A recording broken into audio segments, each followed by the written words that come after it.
നമസ്കാരം സർ. നമസ്കാരം. നമസ്കാരം.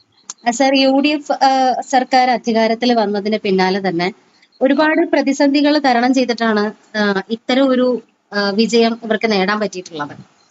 അപ്പോ ഇങ്ങനത്തെ ഒരു വിജയത്തില് ഏതെങ്കിലും രീതിയിൽ അവരെ താറടിച്ച് കാണിക്കുക എന്നുള്ള എതിർ ചേരിക്കാരുടെ മനോഭാവം നമുക്ക് മനസ്സിലാവും. പക്ഷെ ചില മാധ്യമങ്ങള് അതിര് കടന്ന് മുഖ്യമന്ത്രിയുടെ മകളെ പോലും, അതായത് ഇപ്പോ CM ആയിട്ട് അധികാരം ഏറ്റിട്ടുള്ള VD സതീശൻ എന്ന് പറയുന്ന മനുഷ്യന്റെ മകളെ പോലും ആദ്യമേ തന്നെ സൈബർ ആക്രമണത്തിലേക്ക് വലിച്ചിടുന്നുണ്ട്. ആ കുട്ടി അച്ഛൻ CM ആയി എന്ന് അറിഞ്ഞു കഴിഞ്ഞിട്ടുള്ള ആ വീട്ടിലേക്ക് മാധ്യമപ്രവർത്തകരും നാട്ടുകാരും എല്ലാവരും സന്തോഷമായിട്ട് ചെല്ലുന്നുണ്ട്.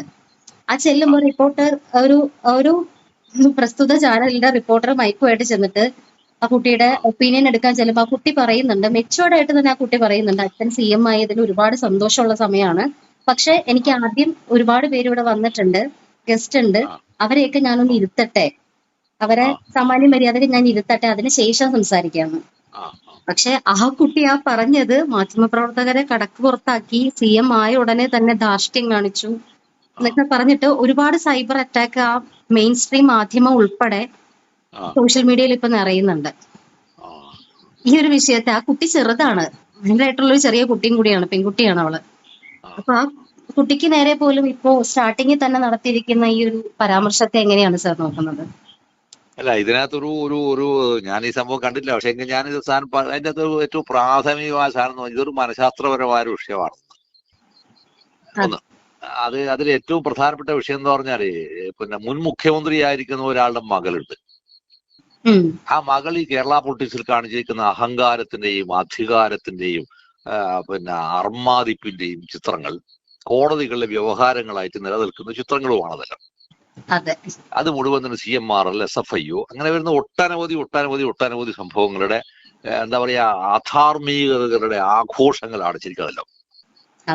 അപ്പൊ ഇത്തരം ആഘോഷങ്ങൾ ഒരു ഭാഗത്ത് നിൽക്കുമ്പോൾ ഈ പറയുന്ന ചാനലിന്റെ ആളുകൾ, ആ ചാനലിന്റെ പിന്നെ ഇത് എടുക്കാൻ വന്നിരിക്കുന്ന വിദ്വാൻ എന്താന്ന് പറഞ്ഞാല്, അവരെ സഹായിക്കാനെന്ന വിഷയത്തിന്റെ മേലെയാണ് ഇങ്ങേപ്പുറത്തുണ്ടായിരിക്കുന്ന ഒരാളെ ആക്രമിക്കുന്നത്. ശരിക്ക് ഇവരൊന്നും മാധ്യമപ്രവർത്തകരല്ല. മാധ്യമപ്രവർത്തകരല്ല ഇതൊന്നും, ഒരിക്കലും മാധ്യമപ്രവർത്തകരല്ല. അതിൽ ഏറ്റവും മനോഹരമായ സാധനം എന്താന്ന് പറഞ്ഞാല്, പിന്നെ ഞാൻ കണ്ടിട്ടില്ലെങ്കിൽ നിങ്ങൾ പറഞ്ഞതിന്റെ അടിസ്ഥാനം ഞാൻ പറയാണ്, അച്ഛൻ മുഖ്യമന്ത്രിയായി, അപ്പൊ അതിന്റെ സന്തോഷമുണ്ട്. അതിന്റെ കൊണ്ട് തന്നെ ഒരുപാട് ആളുകൾ വരുന്നുണ്ട്. അവരെ എനിക്കൊന്ന് അവരിലൊന്ന് മാനേജ് ചെയ്യണം എന്ന് പറഞ്ഞാൽ സ്വാഭാവികമായിട്ടും ഒരു കുട്ടിയുടെ, പ്രത്യേകിച്ച് ഒരു പെൺകുട്ടിയുടെ എന്ന് പറയുന്നത് പോലും തെറ്റാണ്. ശരിക്കും ആൺകുട്ടിയാലും പെൺകുട്ടി എന്നല്ല പറഞ്ഞു. അത് വലിയ ഒരു ഉത്തരവാദിത്വത്തിന്റെയും ആഹ്ലാദത്തിന്റെയും നിമിഷമാണ്. ഈ ഉത്തരവാദിത്വം വായിക്കുന്ന ആഹ്ലാദത്തിന്റെ നിമിഷത്തിനകത്ത് കൊണ്ടുപോയി ഈ ഒരു സാധനം ചെയ്യുക എന്ന് പറഞ്ഞാൽ അർത്ഥം എന്താന്ന് പറഞ്ഞാൽ, ഇവരൊന്നും മാധ്യമ പ്രവർത്തകരല്ല എന്നുള്ളതാണ് ഇതിന്റെ പ്രാഥമികമായ ഒരു സാധനം. ഈ മാധ്യമ പ്രവർത്തകർ ഇത് പ്രാഥമികമായി ഇത് പറയുമ്പോൾ അതിനകത്ത് വരുന്നൊരു വലിയ സംഭവം എന്താ പറഞ്ഞാല്, PR വർക്കിലൂടെ മാത്രം നിലനിന്നിരിക്കുന്ന 10 വർഷക്കാലം നിലനിന്നിരിക്കുന്ന ഒരു മുഖ്യമന്ത്രിയാണ് ഈ പറയുന്ന നമ്മുടെ ഇപ്പൊ പിന്നെ എന്താ പറയുക കാലഹരണപ്പെട്ടു പോയിരിക്കുന്ന ഒരാൾ. അയാൾ കാലഹരണപ്പെടാൻ പോവുകയല്ല, ആ സാധനം വളരെ ലൈവായി വരാൻ പോവുകയാണ്. എങ്ങനെയാണെന്നറിയോ നിങ്ങൾ? ഇത് ഈ പറയുന്ന പുതിയ മന്ത്രിസഭ അധികാരമേറ്റതിന് ശേഷം അദ്ദേഹം ധവളപത്രം പുറപ്പെടുവിക്കാൻ തീരുമാനിച്ചു. ആ മന്ത്രിസഭ അതിലൂടെയാണ് ഇയാൾ എത്രമാത്രം കള്ളനായിരുന്നുവെന്നും എവിടെയെല്ലാമാണ് നെറികേടും അധാർമികകളും പിന്നെ കുറ്റകൃത്യങ്ങളും ചെയ്തെന്നുള്ള മുഴുവൻ സംഭവങ്ങളും റിവീൽ ചെയ്യപ്പെടുകയാണ്. 4 പിന്നെ പ്രമുഖരായിരിക്കുന്ന സാമ്പത്തിക വിദഗ്ധരെ ഉൾപ്പെടുത്തിക്കൊണ്ടാണ് ധവളപത്രവും പുറപ്പെടുവിക്കുന്നത്. ഇതോടെ ഇവരിപ്പോ ഉന്നയിക്കാൻ ആഗ്രഹിക്കുന്നു എന്ന് പറഞ്ഞു വരുന്ന വലിയ ബഹളങ്ങളുണ്ട്. ശരിക്കും ഇടതുപക്ഷ ജനാധിപത്യ മുന്നണി വലിയ ബഹളങ്ങൾ ഉണ്ടാക്കാൻ പോകുന്നത് പറയുന്ന എന്താ പറയാ, ഇതെല്ലാം എന്ന് പറയാ നാടൻ പടക്കത്തിന്റെ ബല പോലും ഇല്ലാതെ ചീറ്റിപ്പോകുന്ന സംഭവങ്ങളാണതെല്ലാം. രാഷ്ട്രീയമായും പ്രത്യയശാസ്ത്രപരമായും ചീറ്റിപ്പോകുന്ന വിഷയങ്ങൾ ഉണ്ടാകുമ്പോഴാണ് ഒന്നൊന്ന് ആലോചിക്കേണ്ട വിഷയം എന്ന് പറഞ്ഞാൽ, പിന്നെ ഒരു പുതിയ മുഖ്യമന്ത്രി അധികാരമേറ്റ് ഒരു ദിവസമേ ആയിട്ടുള്ളൂ.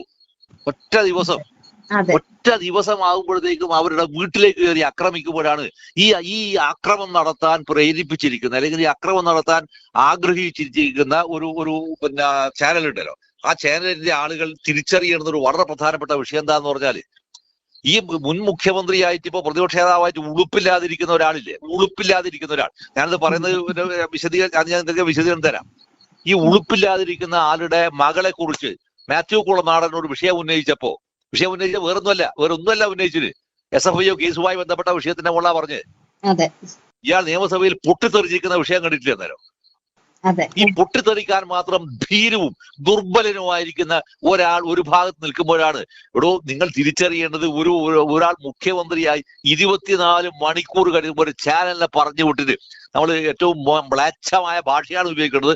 ആ ഭാഷ ഞാൻ ഇതിനകത്ത് പ്രയോഗിക്കുന്നില്ല, മര്യാദയില്ലാത്തതുകൊണ്ട്. അവരെ കൊണ്ട് ഇത്തരത്തിലുള്ള ഒരു സാധനം ഉദ്ഘാടനം ചെയ്യിപ്പിക്കാൻ ശ്രമിക്കാമെന്ന അർത്ഥം എന്താണ്? എന്നിട്ട് യാതൊരു ലജ്ജയുമില്ലാതെ അതിനകത്തേക്ക് കയറിയിട്ട് ആൾ ചെല്ലുമ്പോൾ അവിടെ ഉണ്ടായിരിക്കുന്ന റെസ്പോൺസ് എന്തായിരുന്നു പബ്ലിക്കിൻ്റെത് ഈ മനുഷ്യൻ 100 തവണ ആലോചിക്കണ്ടേ?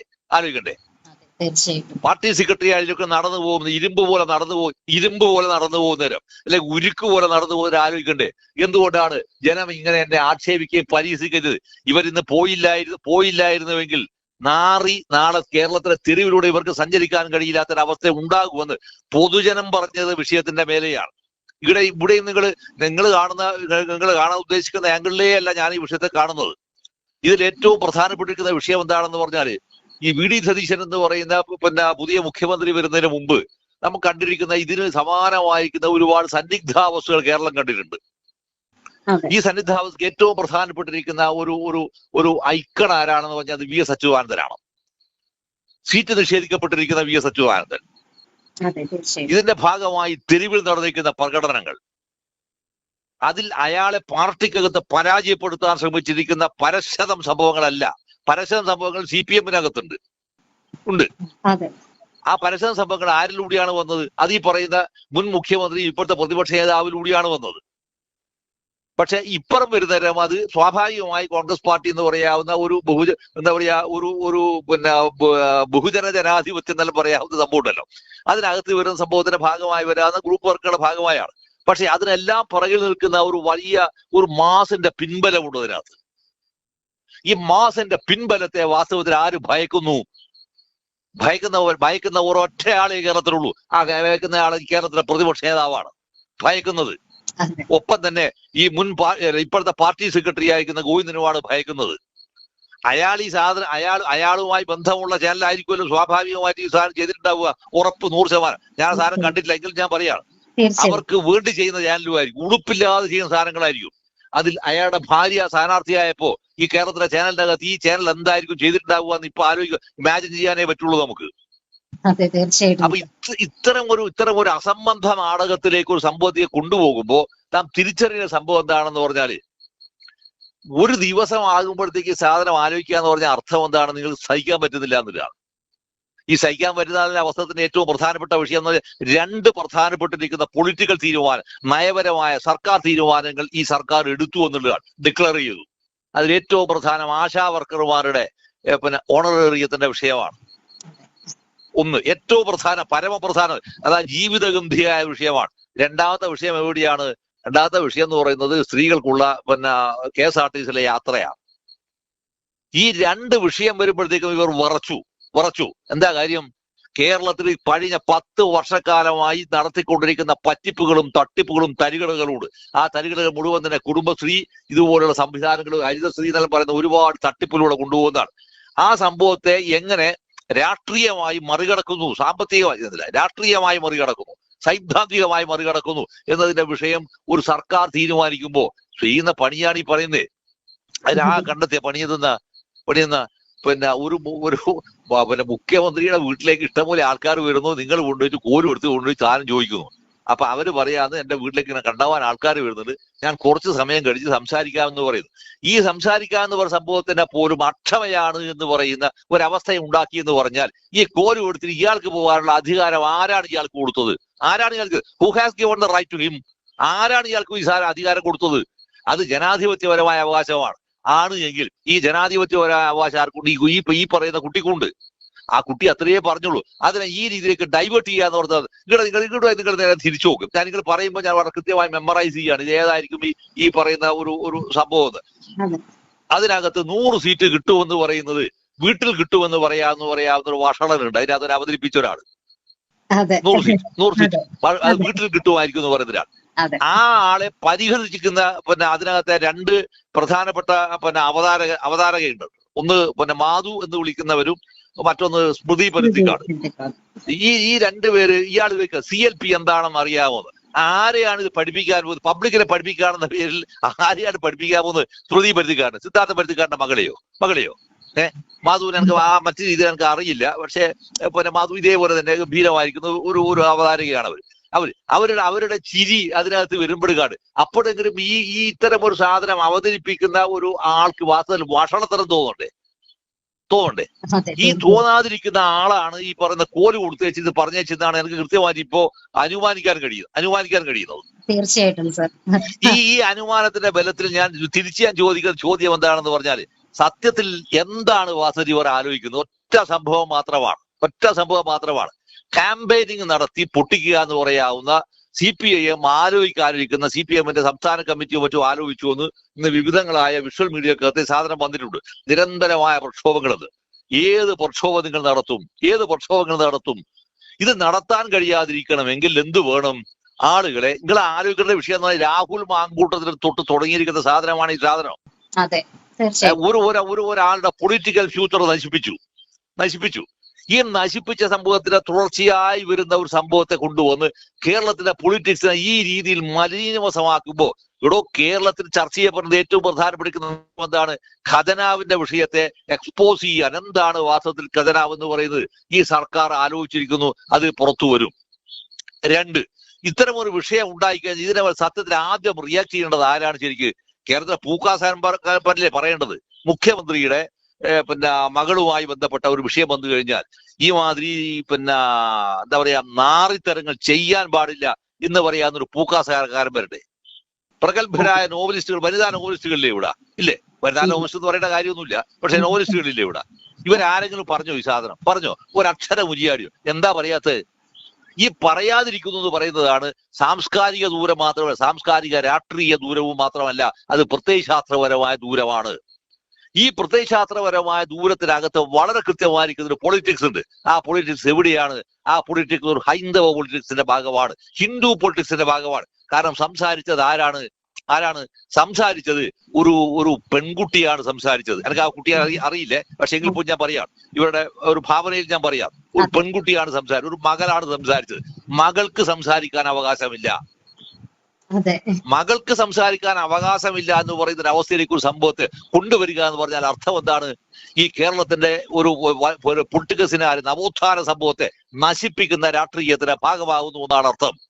ഈ നവോത്ഥാന രാഷ്ട്രീയത്തിന്റെ ഭാഗമായി സംസാരിക്കുമ്പോൾ ഞാൻ ഇതിനകത്ത് വളരെ സുപ്രധാനമായിരിക്കുന്ന ഒരു സംഭവം, ഒന്ന് രണ്ട് സംഭവം ഞാൻ പറയാം. ഈ മലബാർ മേഖലയിൽ നടന്നിരിക്കുന്ന ഏറ്റവും വലിയ നവോത്ഥാന പ്രക്രിയയുടെ ഭാഗമായി മഹാത്മാഗാന്ധിക്ക് എന്താ പറയാ കാതല ഊരിക്കൊടുത്തിരിക്കുന്ന ഒരു കൗതുക ടീച്ചറെ കുറിച്ചാണ് ഏറ്റവും ഗംഭീരമായി പറയുക. നിങ്ങൾ കേട്ടിട്ടുണ്ടാവില്ല കൗതുക ടീച്ചറുടെ ഊരിക്കൊടുത്തത്. പക്ഷെ ധർമ്മടത്ത് തക്ക ഊരിക്കൊടുത്തിരിക്കുന്ന ഒരു ചീരൂട്ടിയുണ്ട്. അറിയാമോ? ഇവർക്ക് ആർക്കും അറിയാമോ? കേരളത്തിൽ എത്ര ആളുകൾക്കറിയാം ഈ ചീരൂട്ടി എന്ന് പറയുന്ന സ്ത്രീ എങ്ങനെയാണ് തമസ്കരിക്കപ്പെട്ടു പോയത് എന്ന് ആരെങ്കിലും എത്ര ഇടതുപക്ഷക്കാരൻ പറഞ്ഞിട്ടുണ്ട് കേരളത്തിൽ? ഈ ഷാജി ഇത് പറയുമ്പോഴല്ല നിങ്ങൾ ആരാണ് അറിയുന്നത്? ഞാനിത് കഴിഞ്ഞ ദിവസം ചൂരേ ചന്ദ്രൻ മാസ്റ്റർ അദ്ദേഹത്തിന്റെ മുൻപിൽ വന്നിരിക്കുന്ന ഒരു റിസർച്ച് ചെയ്തിരിക്കുന്ന ഒരു കുട്ടിയോട് സംസാരിക്കുമ്പോഴാണ് അദ്ദേഹമാണ് ഈ സാധനം പറയുന്നത്. ധർമ്മടത്ത് ചീരൂട്ടി എന്ന് പറയുന്ന ഒരു സ്ത്രീ എന്ത് ചെയ്യുന്നു പറഞ്ഞാൽ ഗാന്ധിക്ക് തക്ക എന്ന് പറഞ്ഞാൽ നിങ്ങൾക്ക് അറിയോന്ന് അറിയില്ല.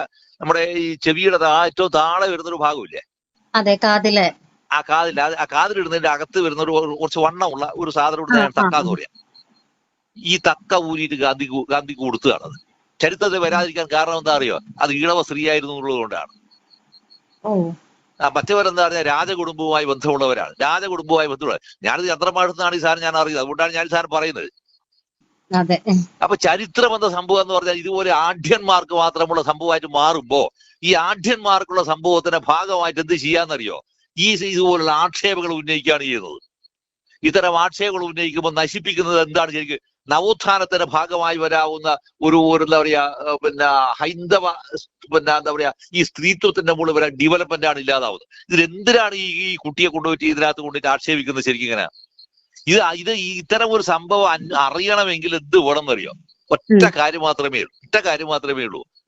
പ്രത്യയശാസ്ത്രപരമായി പരാജയപ്പെട്ടു പോയിരിക്കുന്ന ഒരു പാർട്ടിക്ക് മുന്നേറുക സാധ്യമല്ലാതായിത്തീരുന്നു എന്നുള്ളതാണ് ഒന്ന്. രണ്ടാമത്തെ വിഷയം, അത് സംഘടനാപരമായി പരാജയപ്പെട്ടിരിക്കുന്നു. സംഘടനാപരമായി പരാജയപ്പെട്ട് എവിടെയാണ്? ഈ കേരളത്തിനകത്തുള്ള 14 ജില്ലാ കമ്മിറ്റികൾക്കകത്തൊന്നും സെക്രട്ടറി മാറണം. ഈ മുഖ്യമന്ത്രി എന്ന് പറയുന്ന ഈ വിദ്വാൻ, പഴയ മുഖ്യമന്ത്രി വിദ്വാൻ, ഇവൻ ഇപ്പോ പ്രതിപക്ഷ നേതാവായി തീർന്നത് ഏറ്റവും വലിയ അങ്ങനെയല്ല, ഏറ്റവും വലിയ അസംബന്ധമാണ് എന്ന് പറയാ. സോറി, ഞാൻ വിഡ്രോ ചെയ്യാം. ഒറ്റ തവണ മാത്രമേ ഞാൻ അവസാനം പ്രയോഗിച്ചാൽ വിഡ്രോ ചെയ്യാം. അതാണ് എന്ന് പറയാവുന്ന ഒരു അവസ്ഥയും കേരളത്തിൽ ഉണ്ടാവും. അപ്പൊ നിങ്ങൾ ഇങ്ങനത്തെ ഒരു സിനാരിയോ ഉണ്ടായി കഴിഞ്ഞാൽ ഇവർക്ക് പ്രൊമോഷൻ നൽകുന്ന ഒരു എന്താ പറയാ ഒരു മീഡിയ ഇത്തരം സാധനം പ്രചരിപ്പിക്കാത്ത അർത്ഥം എന്താണ്? ശരിക്കും ഒറ്റ അർത്ഥം മാത്രമേ ഉള്ളൂ. കേരളത്തിന്റെ പൊതു രാഷ്ട്രീയ ചിത്രത്തെ അങ്ങേയറ്റം അസംബന്ധമാക്കാൻ തീരുമാനിക്കുന്ന രാഷ്ട്രീയ രൂപങ്ങൾ അല്ലെങ്കിൽ നുണകൾ ഇവരിൽ നിന്ന് രൂപം കൊള്ളുന്നു എന്നുള്ളതാണ്. ഈ രൂപം കൊള്ളുന്നുള്ള രൂപത്തെ നമ്മൾ തിരിച്ചു കാണേണ്ടത് എവിടെയാണെന്ന് പറഞ്ഞാൽ, ഞാൻ അതിനകത്ത് ഒരു കാര്യം കൂടി ഞാൻ പറയാം. നമ്മുടെ MBR മകൻ MP നികേഷ് കുമാർ അല്ലേ, ഇത് ആവാനുള്ള കാരണം, ഈ രീതിയിൽ മുമ്പ് അസ്തമിച്ചു പോകാനുള്ള കാരണം എന്താണെന്നറിയോ? ചെയ്യുന്ന ഒരു പണി എടുക്കുന്നവരെന്ന് പറഞ്ഞാൽ അതിന് മിനിമം ഡീസൻസി ഉണ്ടാവണം. മിനിമം ഡീസൻസി ഉണ്ടാവണം. തന്റെ അച്ഛനെ കൊല്ലാൻ 1000 തവണ ശ്രമിക്കുകയും അത് മാത്രമേ തെരുവിലൂടെ സഞ്ചരിക്കാനുള്ള മുഴുവൻ സ്വാതന്ത്ര്യങ്ങളും നിരാകരിക്കുകയും ചെയ്തിട്ട് പോലും അങ്ങനെ ചെയ്യാൻ കൽപ്പന പുറപ്പെടുവിക്കുന്ന ആടെ മുമ്പിൽ പോയി സറണ്ടർ ചെയ്യിക്കുന്ന ഒരാൾ, അയാൾ വാസ്തവത്തിൽ എന്താണ് വാസ്തവം? What is he and who is he എന്ന് ചോദിക്കുന്ന ഒരു ചോദ്യം ഉണ്ട്. അതെടുക്കട്ടെ. അയാൾക്കെതിരെ അയാൾ പറഞ്ഞിരിക്കുന്ന പ്രധാനപ്പെട്ട സാധനം എന്താന്ന് പറഞ്ഞാല്, VD സതീശനെതിരായി അല്ലെങ്കിൽ UDF-നെതിരായി 10-30 നിരന്തരമായ ആരോപണങ്ങൾ ഉന്നയിച്ചുകൊണ്ടിരിക്കുക. എന്നിട്ട് വേണമെന്ന് പറഞ്ഞാല് ഇലക്ഷന്റെ സ്ട്രാറ്റജി മാറ്റുക എന്നുള്ളതാണ്. ഇതിന്റെ ഫലം എന്തായി തീർന്നു? ഇപ്പോ തെരഞ്ഞെടുപ്പ് വന്നപ്പോ ഫലം എന്തായി? നാട്ടുകാർക്ക് മനസ്സിലായില്ലേ എന്താണ് സംഭവിച്ചെന്നുള്ളത്? മനസ്സിലായില്ലേ? അയാളുടെ അവസ്ഥ എന്തായി തീർന്നു? അയാളുടെ അവസ്ഥയെ നമ്മളൊന്ന് ആലോചിച്ച് നോക്കുക. ഇതാണ് വാസ്തവം. അപ്പൊ ഇത്തരത്തിലുള്ള സംഭവങ്ങൾ ഒരു ചാനൽ ചെയ്യുക എന്ന് പറഞ്ഞ അർത്ഥം എന്താണ്? അതിന് ആ സാധനം ഞാൻ ഈ പറഞ്ഞില്ലേ, 100 സീറ്റ് എന്ന് പറയുന്നത് വീട്ടിലായിരിക്കും എന്ന് പറഞ്ഞ സംഭവത്തോടി അതിന് ചാനൽ റേറ്റിംഗ് സാധനം ഉണ്ടാവില്ല, ഒരിക്കലും ഉണ്ടാവില്ല. അത് കൈരളിയേക്കാൾ ദയനീയമായ അവസ്ഥയിലേക്ക് വീണിട്ടുണ്ടാവും അത്. അപ്പൊ അതിനെ ഒന്ന് ആക്സലറേറ്റ് ചെയ്യണമെങ്കിൽ ഒറ്റ മാർഗമേ ഉള്ളൂ. എന്ത് വേണമെന്ന് പറഞ്ഞാൽ, കേരളത്തിൽ ഏറ്റവും ഗംഭീരവും ഉജ്ജ്വലവുമായി നിൽക്കുന്ന ഒരു സൂര്യൻ, ആ സൂര്യന്റെ അവരെ വീട്ടിനകത്തേക്ക് കയറുക. ഇത് ശരിക്കും എന്താ സംഭവം എന്ന് പറഞ്ഞാല്, ഇത്രയും വൃത്തികെട്ട രീതിയിൽ ചെയ്യാന്ന് പറഞ്ഞാൽ ഇതിനെല്ലാം മാസ്റ്റർ ബ്രെയിനോ ഒറ്റ ആളെ ഉണ്ടാവുള്ളൂ, അത് വിജയനായിരിക്കുമെന്ന് ഞാൻ ഈ ചാനലിൽ നിങ്ങളോട് ഞാൻ പറയുകയാണ്. ആയിരിക്കും അത്. എന്താ കാര്യം അറിയോ? അത് അയാൾക്ക് മാത്രമേ ഇത്ര നീച ബുദ്ധി പ്രയോഗിക്കാൻ കഴിയൂ, വേറൊരാൾക്ക് കഴിയില്ല. ഒരാൾക്ക് കഴിയില്ല. ഞാനിവിടെ ഈ പ്രസ്തുത ചാനൽ എന്ന് മാത്രം പറഞ്ഞപ്പോ തന്നെ കൃത്യമായിട്ടും ഈ ചാനൽ ഏതാണ് എന്ന് മനസ്സിലാക്കി പറയാൻ പറ്റുന്ന രീതിയിലേക്ക് അപ്പം ജനങ്ങൾക്ക് മൊത്തം മനസ്സിലായിട്ടുണ്ട് ഇപ്പൊ അത്. അങ്ങനത്തെ ആ രീതിയിലേക്ക് ഈ ചാനൽ മാറി എന്നുള്ളത് തന്നെയാണ് ഏറ്റവും വലിയ പരാജയം എന്ന് പറയുന്നത്. ഇത്തരം ഒരു നെറുകേട് ഒരു ചാനൽ ചെയ്തു എന്ന് പറയുമ്പോൾ അത് ഏത് ചാനൽ എന്ന് ജനങ്ങൾക്ക് രണ്ടാമതൊന്നും ചിന്തിക്കേണ്ടി വരുന്നില്ല. അപ്പൊ അതുകൊണ്ട് തന്നെ അത് ഇന്ന് ചാനലിന്റെ പേര് ഇന്നതാണ് നമ്മൾ പറയേണ്ടി വരില്ല. അപ്പൊ ആളുകളുടെ മുമ്പിൽ ആളുകളുടെ മുമ്പിലെല്ലാം ഇവരെല്ലാം ചിത്രം നിറഞ്ഞു നിൽക്കും. ഞാൻ അതിനകത്ത് വളരെ കൃത്യമായിട്ട് സ്മൃതി പരുത്തിക്കാരന്റെ പേരും പറഞ്ഞു, മാധുവിന്റെ പേരും പറഞ്ഞു, പേരും പറഞ്ഞു. കാരണം ഇത് എന്ന് പറഞ്ഞാൽ ഇത് നമ്മളെന്താ പറയാ, യൂട്യൂബിനകത്തും അതുപോലെ തന്നെ വാട്സാപ്പിനകത്തെല്ലാം ലക്ഷമായിട്ട് ഇങ്ങനെ പ്രചരിക്കുന്ന സാധനങ്ങളാണ്. അതെ, ഇപ്പൊ നമ്മൾ സംസാരിക്കുമ്പോ പോലും ഞാൻ പറഞ്ഞിട്ടില്ല ഇന്ന ചാനലാണ് എന്നുള്ളത്. ഇല്ല ഞാനാണ് ഈ സാധനം പറയുന്നത്. കാരണം എന്റെ മനസ്സിൽ അന്നേരം ഓടി എത്തിയിരിക്കുന്നത്. അതുകൊണ്ട് ഞാൻ മനസ്സിലായി എന്നുണ്ടെങ്കിൽ സാധാരണ ജനങ്ങൾക്കും എത്രയും പെട്ടെന്ന് മനസ്സിലാവുന്ന ഒരു കാര്യമാണത്. ഇങ്ങനെ കൃത്യമായ അനുമാനത്തിലൂടെ ആർക്കും ബോധ്യമാകുന്ന സംഭവങ്ങളാണ്. അത്രത്തോളം ആ ചാനൽ അധപ്പതിച്ചു പോകുന്നു എന്നുള്ളത് തന്നെയാണ്. കൃത്യമായിട്ട് ഇപ്പൊ നമ്മൾ പറഞ്ഞു, രാഹുൽ മാങ്കൂട്ടത്തിന്റെ വിഷയം സാർ ഇപ്പൊ പറഞ്ഞു. ഈ രാഹുൽ മാങ്കൂട്ടത്തിൽ ഇതേ സത്യപ്രതിജ്ഞയ്ക്ക് വന്നപ്പോ ഇതേ ചാനലുകാർ തന്നെ ചെന്നിട്ട് ചോദിച്ചു, ആരാണ് പാസ് തന്നത്, ആരാണ് ക്ഷണിച്ചത്? അപ്പൊ രാഹുൽ പറഞ്ഞ ഒരു മാസം മറുപടി എന്ന് പറയുന്നത്, അദ്ദേഹം പറയാണ്, VD സതീശൻ എന്ന് പറയുന്ന മുഖ്യമന്ത്രി കേരളത്തിലെ 3.5 കോടി ജനങ്ങളെയും ക്ഷണിച്ചിട്ടുണ്ട്, അതിലൊരാളാണ് ഞാൻ. പിന്നെ XMLA പാസും ഉണ്ട്, അതിൽ കൂടുതൽ വേണോ എന്ന് അദ്ദേഹം ചോദിക്കുന്നു. ഇവിടെ ചോദിക്കുന്ന ചോദ്യം എന്താ പറഞ്ഞാൽ, ഇവൻ ഈ ചോദിക്കുന്ന ഇവനോട് അയാളുടെ ബുദ്ധിയാണെന്ന് എനിക്ക് അറിയില്ല, പക്ഷെ ഇതെല്ലാം ട്രെയിൻ ചെയ്ത് പറഞ്ഞേക്കുന്ന ബുദ്ധിയാണ്. ഇത്തരം ചോദ്യങ്ങൾ തിരിച്ചു ചോദിക്കേണ്ടുന്ന ഒരുപടി ആളുകൾ ഇവിടെ ഉണ്ടെന്ന് ഇടതുപക്ഷത്തിന്റെ അകത്തുണ്ട്. ഇവരാരോടെങ്കിലും ഈ ചോദ്യം ചോദിക്കുമോ? ഒരു ചോദ്യം ചോദിക്കില്ല, അതിനുള്ള നട്ടെല്ലാം കാണിക്കൂല. എന്നിട്ട് ഇത്തരം ചോദ്യങ്ങൾ ചോദിച്ച് അതിനകത്ത് ഞാൻ ഭയങ്കര പത്രക്കാരനാണെന്ന് കാണിക്കുന്നവരെന്താ പറഞ്ഞാല്, സത്യത്തിൽ ഇവരൊന്നും പത്രക്കാരല്ല. അതിന് പകരം എന്താ പറയുക, ഏഷണി നടത്താൻ മാത്രം ഉണ്ടായിരിക്കുന്ന ഗതികെട്ട കക്ഷികളാണ് ഇവരെല്ലാം. തീർച്ചയായിട്ടും അതിനേക്കാൾ മോശമായ ഭാഷ പറയുന്നത് ശരിയല്ല എന്നുള്ളതുകൊണ്ടാണ് ഞാൻ പറയുന്നത്. നിങ്ങൾക്ക് പറയാൻ ഭാഷ ഇല്ലാത്തതുകൊണ്ടല്ല, പറയാൻ വാക്കില്ലാത്തതുകൊണ്ടുമല്ല. പക്ഷെ ഇതൊന്നും ഒരു പത്രപ്രവർത്തനമല്ല, തിരിച്ചറിയുന്നവരായിട്ട് വാസനതയാ. ഇവരെല്ലാം ചെയ്യേണ്ടത് ഒന്നുകിൽ ഇത് മതിയാക്കിയിട്ട് വേറെ എന്തെങ്കിലും ജോലിക്ക് പോവുക, കൂലിപ്പണി എടുക്കണോ, ഏറ്റവും ഗംഭീരമായ കൂലിപ്പണി എടുത്തോളൂ. എന്താ കുഴപ്പം? ഒരു കുഴപ്പമില്ല. വളരെ മാന്യമായ കൂലിപ്പണി എടുത്തു കഴിഞ്ഞാൽ 1000 രൂപ കൂലി കിട്ടും. ഇപ്പോ ഇത് എടുത്തു കിട്ടുന്ന സാമൂഹ്യമായ മേൽക്കോയ്മ എന്ന് പറയുന്നത് സമൂഹത്തിന്റെ മുകളിൽ ഗുണപരമായ കാര്യങ്ങൾ ചെയ്യാനുള്ള മേൽക്കോയ്മയുടെ അധികാരമാണ് ഈ കോല്, ഈ കയ്യിൽ ഈ സാധനം വെക്കുന്നത്. അല്ലാതെ സമൂഹത്തെ നശിപ്പിക്കാനുള്ള ഉപകരണമായി മാറ്റാനുള്ള സാധനമല്ല ഈ കോല്. ഇവിടെയാണ് ശരിക്കും നമ്മൾ പബ്ലിക്കിന്റെ മുമ്പിൽ ഒരു സാധനം പ്രസംഗിക്കുമ്പോൾ അത് എന്ത് പ്രസംഗിക്കണം, ആർക്ക് പ്രസംഗിക്കണം? നിങ്ങൾ കൊല്ലാനും കൊല നടത്താനും പ്രസംഗിക്കുന്ന പ്രസംഗം, ആ പ്രസംഗം എന്താണ്? നിങ്ങളുടെ അധികാരത്തിന്റെ വിഷയമാണ് ആ സാധനം. ഈ അധികാരത്തിന്റെ വിഷയം ജനങ്ങൾക്ക് സ്വീകാര്യമല്ല എന്ന് സ്ഥാപിച്ചിരിക്കുന്ന തെരഞ്ഞെടുപ്പാണ് ഈ സാധനം. ആശാവർക്കറുമാണ് സഹകരണത്തെ പരിഹസിക്കുകയും പുച്ഛിക്കുകയും ചെയ്തപ്പോ അതിന് ചൂട്ടുപിടിച്ചിരിക്കുന്ന കക്ഷികളാണ് ഇവരെല്ലാം തന്നെ. അതിന്റെ കൂലിയാണ് വാസൽ ഇപ്പൊ ഇവർക്ക് വാങ്ങുന്നത്. ഓരോ സമരം നോക്കിയോ, നേഴ്സുമാരുടെ സമരം, പിന്നെ നമ്മുടെ എന്താ പറയാ റാങ്ക് ഹോൾഡേഴ്സിന് മുട്ടിലിടഞ്ഞ് നടത്തിച്ചില്ലേ ഈ മുഖ്യമന്ത്രി? അനങ്ങിയോ? അന്നേരം വിളിച്ചെന്താണ്? ഇരട്ട ചങ്ങെന്നാ വിളിച്ചത് അല്ലേ? ഇരട്ട ചങ്ങെന്നാ വിളിച്ചത്, കപ്പിത്താൻ എന്താന്ന് വിളിച്ചത്. ഈ വിളിക്കുന്ന ആഘോഷങ്ങൾ മുഴുവൻ നടത്തി അപ്പൊ എന്ന പരമബോറൻ പരിഹാസ്യനായി ഈ വിളിച്ചിരിക്കുന്ന പിന്നെ മന്ത്രിസഭയുടെ പിന്നെ സ്ഥാനാരോഹണ ചടങ്ങിലേക്ക് കടന്നു വരുന്നേരോ കൂക്കാത്തത് ജനത്തിന്റെ മാന്യതയാണോടൂ. കോൺഗ്രസ്സുകാരായിരിക്കും ജനത്തിന്റെ മാന്യതയാണത്. ഇല്ലെങ്കിൽ കൂവി നാണം കെട്ടാർന്ന് ഇറങ്ങിപ്പോണ്ടവരാണ്. അതിനകത്ത് ഉളുപ്പില്ലാതെ കയറിപ്പോയി കൂവി നാണം കെട്ട് ഇറങ്ങിപ്പോണ്ടവരാണ് ഇവൻ. അത് ഇറങ്ങപ്പോ അത്രയും ജനാധിപത്യ ബോധം കാണിച്ചു.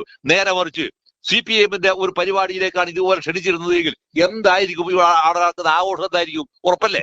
അതെ, തീർച്ചയായിട്ടും ഉറപ്പല്ലേ? ഇവിടെയാണ് കോൺഗ്രസിന്റെ അകത്ത് പ്രവർത്തിക്കുന്ന ആളുകളുടെ ജനാധിപത്യ ബോധം എന്താണെന്ന് അറിയുന്നത്. ആ ജനാധിപത്യ ബോധം നിലനിൽക്കുകയാണ് ഒന്നാമത്തെ ക്യാബിനറ്റിനകത്ത് തീരുമാനിച്ച വിഷയം എന്താണെന്ന് അറിയോ? ആ വിഷയത്തിന് അകത്താണ് ജീവൻ രക്ഷാ പ്രവർത്തനം നടത്തിയിരിക്കുന്ന ഒരു കക്ഷി ഈ സംഭവത്തിന്റെ മുകളിൽ ഒരു പുനരന്വേഷണം നടത്തണമെന്ന് SIT രൂപീകരിക്കണമെന്ന് മുഖ്യമന്ത്രി തീരുമാനിച്ചു. ജനാധിപത്യപരമായ അവകാശം, ജനാധിപത്യപരമായ ആവശ്യകതയുമാണ്. ആ ആവശ്യകതയെ ചാനൽ ചർച്ചയ്ക്ക് വന്നിട്ട് ഇടതുപക്ഷത്തിന്റെ കൂടെ വായ്ത്താരി അടിക്കുന്നു പറയുന്ന സാധനം എന്താണ്? ഇതാണോ ആദ്യം തീരുമാനിക്കുക? പിന്നെ ഏതാണോ ആദ്യം തീരുമാനിക്കേണ്ടത്? 1957 അഭിയുക്ത കമ്മ്യൂണിസ്റ്റ് പാർട്ടി അധികാരത്തിൽ വന്നപ്പോൾ ആദ്യം ചെയ്തത് എന്താണെന്ന് ഈ ചാനൽ ചർച്ചയ്ക്ക് വന്നിരിക്കുന്ന പുതിയ അറിവുപ്പെട്ട പിള്ളമാരാലോചിക്കണം. പിള്ളേർ ഞാൻ പറയാം, പിള്ളമാരാലോചിക്കണം. അവരാലോചിക്കണം എന്തായാലും തീരുമാനിച്ചതെന്ന്. ആ തീരുമാനിച്ച സംഭവങ്ങളില്ലാതെ ഇത്തരം തീരുമാനങ്ങൾ തന്നെയാണ്.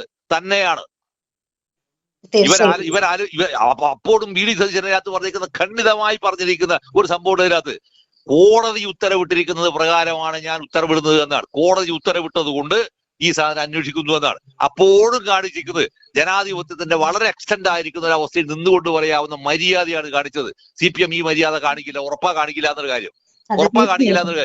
ഇങ്ങനെ വരുന്നൊരു അവസ്ഥയിലാണ് ഈ പറയുന്ന മുഖ്യമന്ത്രിയുടെ മകൾക്കെതിരെ ഒരു സാധനം കുത്തിപ്പൊടിക്കൊണ്ടുവരാതെ ഇതെല്ലാം ശരിക്കും പറഞ്ഞാല് നിർത്തിയിട്ട് പോയിട്ട് വേറെ എന്തെങ്കിലും പണിയെടുക്കുന്നതാണ് ഇവർക്ക് നല്ലത് കേട്ടോ. അല്ല, ഉറപ്പായിട്ടും മുഖ്യമന്ത്രിയുടെ മകൾക്കെതിരെ ഇത്തരത്തിലൊരു ആരോപണം ഉന്നയിക്കുമ്പോൾ AKG സെന്റർ സ്വന്തം കമ്പനിയുടെ പേരിന്റെ അഡ്രസ് ആക്കിയ മുഖ്യമന്ത്രിയുടെ മുൻ മുഖ്യമന്ത്രിയുടെ മകൾക്കെതിരെ ഒരക്ഷരം ഇല്ലാത്ത ചാനലാണെന്ന് കൂടി ആലോചിക്കണം ഇത്. അല്ലല്ല അവിടെയും നിങ്ങൾ ആലോചിക്കേണ്ട വിഷയം എന്ന് പറഞ്ഞാല്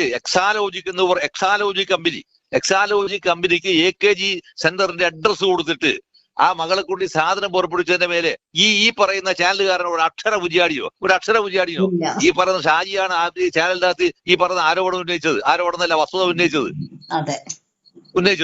എന്താ അക്ഷരം ഉണ്ടായിരുന്ന ഇവര് ആരോട് ചോദിച്ചാൽ ഇത് തന്നെ ഇത് നിങ്ങൾ പറഞ്ഞുകൊണ്ട് ഞാൻ പറയാണ്. ഇത് ഇവിടെ തന്നെ പറയാന്ന് 3 ലക്ഷത്തോളം രൂപയാണ് ഇപ്പൊ ഇയാള് വാടകയ്ക്ക് ഒരു വീടെടുത്തു എന്ന് പറയുന്ന സംഭവം വരുന്നത്. പത്രങ്ങളിൽ വന്ന വാർത്തയാണ്, എനിക്കറിയില്ല. ഈ 3 ലക്ഷം രൂപയോളം വരുന്ന ഒരു വീടെടുത്തു എന്ന് പറയുമ്പോ ഇത് ഏതാണ് പണം എന്ന് ഇന്നേ വരെ പബ്ലിക്കിനോട് റിവീൽ ചെയ്തോ? 5 വർഷക്കാലത്തേക്കുള്ള പണം കൊടുത്തു എന്നോട് ആര് കൊടുത്തു, എന്ത് കൊടുത്തു, എപ്പോ കൊടുത്തു, ഇതിനെക്കുറിച്ച് നമുക്കറിയില്ല. ഇയാൾക്ക് സ്വാഭാവികമായിട്ട് വന്നിട്ട് സർക്കാരിന്റെ മുൻ മുഖ്യമന്ത്രി എന്നൊക്കെ ഉണ്ടാകുന്ന ഒരു പ്രയോറിറ്റിയുടെ മേലെ വരാവുന്ന ഒരു ഫ്ലാറ്റ് ഇയാൾക്ക് ഗംഭീരമായിട്ടുണ്ടാവും. ചിന്തയുടെ ഫ്ലാറ്റ് വേറൊന്നുണ്ട്. അതോടൊപ്പം തന്നെ എവിടെയുമുണ്ട് പിന്നെ കണ്ടോൺമെന്റ് ഹൗസ് എന്ന് പറയുന്ന പ്രതിപക്ഷ നേതാവ് ഇതൊന്നും വേണ്ട, പകരം നിനക്ക് സ്വകാര്യത വേണം. ഈ സ്വകാര്യത എന്ന് പറഞ്ഞാൽ തോറ്റ് നിൽക്കുന്ന അവസ്ഥയിൽ പോലും, തോറ്റ് പാർട്ടിയെ നിരാധാരമാക്കി നിൽക്കുന്ന അവസ്ഥയിൽ പോലും തനിക്ക് വേണ്ടത് എന്താണ്?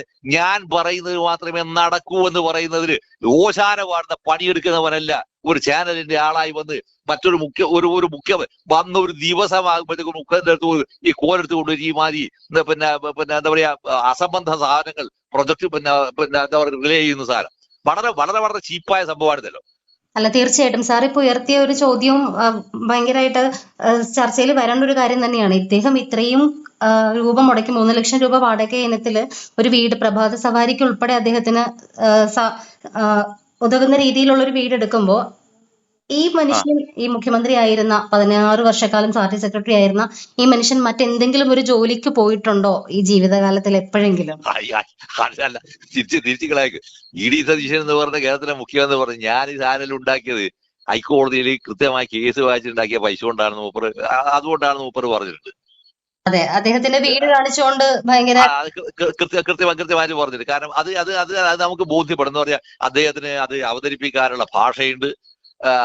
അതിന്റെ കൂടെ വരെ ഒരു സംഭവത്തെ വിശദീകരിക്കാൻ സംഭവം നോക്കൂ നിങ്ങൾ നേരെ തിരിച്ച് ഈ പറയുന്ന മുൻ മുഖ്യമന്ത്രി ഇപ്പോഴത്തെ പ്രതിപക്ഷ നയിക്കുന്ന ആളുകൾ, അയാൾക്ക് സ്വന്തമായി പറയാൻ ഭാഷയുണ്ടോ? ആ മനുഷ്യന് ഭാഷയുണ്ടോ? ഒരാളോട് മര്യാദയ്ക്ക് അയാൾക്ക് പെരുമാറാൻ അറിയാമോ? Is A culture civilised person? അയാളൊരു സംസ്കാര സമ്പന്ന മനുഷ്യനാണോ? അയാളൊരു മണ്ണാങ്കട്ടിയല്ല. അദ്ദേഹത്തിന്റെ ഭാഷാശുദ്ധി ഒരു നിഘണ്ടുവാക്കാനുള്ളതുണ്ട്.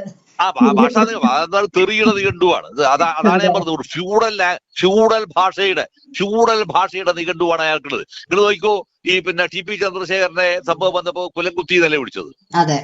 ഈ ഫ്യൂഡൽ ഭാഷയുടെ, അതായത് അത്രമാത്രം പ്രിമിറ്റീവ് ആയിരിക്കുന്ന, അത്രമാത്രം ആഭിചാരങ്ങൾ മാത്രം ആലോചിക്കുന്ന, അങ്ങേറ്റ അപരിഷ്കൃതനായ ഒരാളാണ്. തോറ്റ് തൂഫാനായിരിക്കുന്ന ആളെ കുറിച്ച് വീണ്ടും ആവർത്തിക്കുന്നത് ശരിയൊന്നുമല്ല.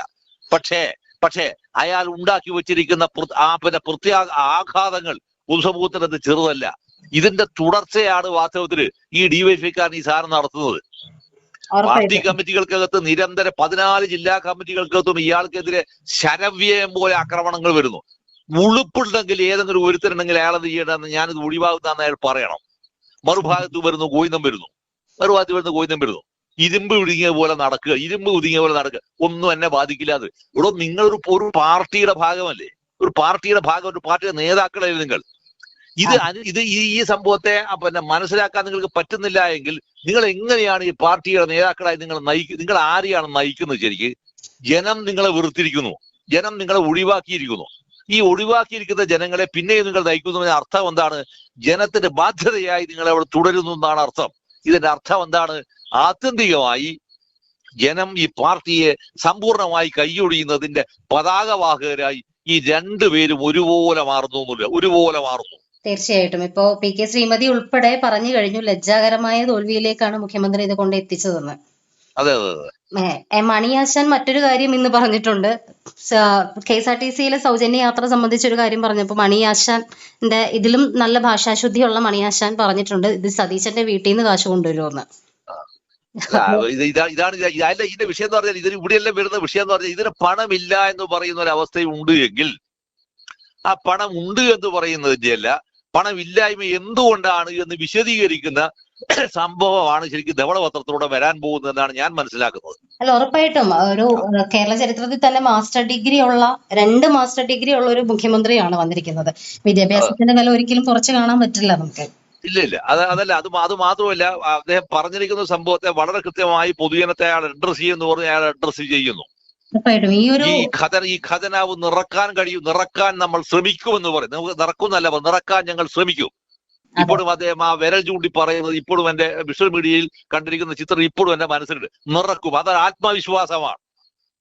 ഇത്തരം ഒരു ആത്മവിശ്വാസത്തോടെ, അതായത് ജനങ്ങൾക്ക് നൽകുന്ന കൃത്യമായ പ്രതീക്ഷയാണ് സാധനം. അല്ലാതെ ഈ പിന്നെ ശൂന്യാകാശത്ത് നടക്കുന്നതിന്റെ ബടായി ഒന്നുമല്ല ഒരു മുഖ്യമന്ത്രി പിന്നെ പബ്ലിക്കിനോട് പറയേണ്ടത്.